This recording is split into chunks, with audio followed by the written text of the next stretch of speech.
রবিবারের দিন বেলা 4টের দিকে নিয়ে গেছে।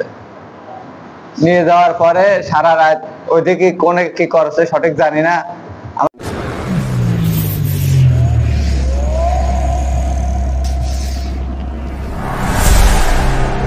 আমার সাথে আর একজন ওই সওয়ালের সাথে একজন সওয়ালের বন্ধু ছিল, তার আবার লাভ হয়ে মানে পয়সা পরে এসে ভাড়া নিয়ে যায়।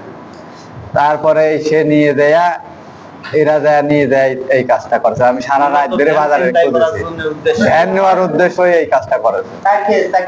কালকে এই বাড়ি থেকে বাড়াইছে 2:30-3টের দিকে বাড়ায় ওই ছেলের সাথে। ওই ছেলে বলে মেলা টাকা ঘরেছে। সারা রাত ধরে খুঁজেছি সব জায়গায় যোগাযোগ করেছে, কোনো জায়গায় কোনো এই পায় নাই। নিউজ করেছে আজকে সকালেও আমি সিএনজি স্ট্যান্ডে আইছি, খবর পেলাম এই ছেলের খবর পেলাম। আমার বাড়ির পাশের এক সওয়াল ছেলে, ওর বন্ধু আমার সওয়ালের, তার ভ্যানে করে আগে ঘুরেছে। ঘুরার পরে কয়েছে ওই লাভাতে আগে তারপরে চরে যাবো কলা আনতে। আর সওয়াল আনিয়ে ওর পদ্মপুকুর ঘাটে লাভা দিয়ে ওরে নিয়ে গেছে, হয়তো কোন থেকে কি করছে। ঠিক আছে, এই হচ্ছে ব্যাপার। আমি এখন ওই 3টেরই ফাঁসি চাই। ফাঁসি চাই ভাই, ও মারি ফেলা দিয়েছে, ওর মৃত্যু চাই আমরা, বুঝছেন।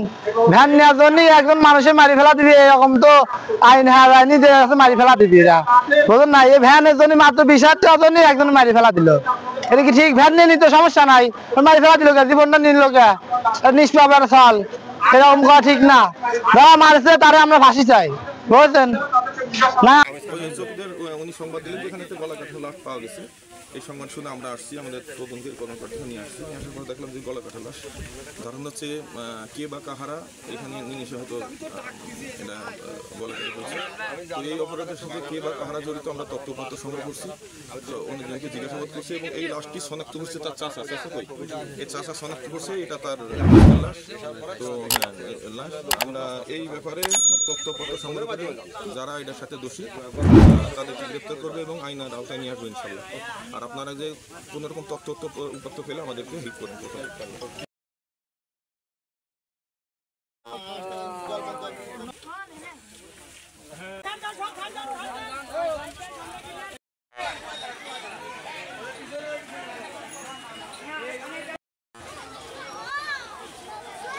পুলিশের বয়লার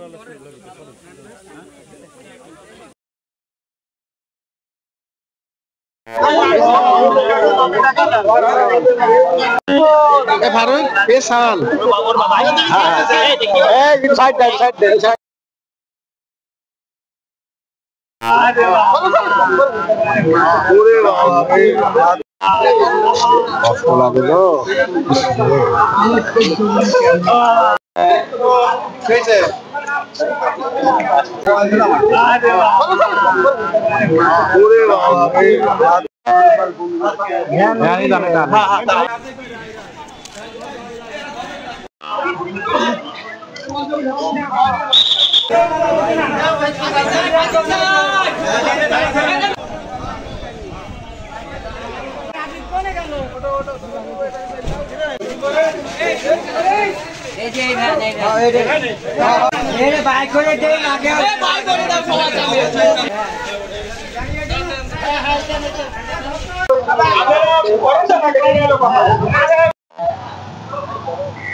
ভারতে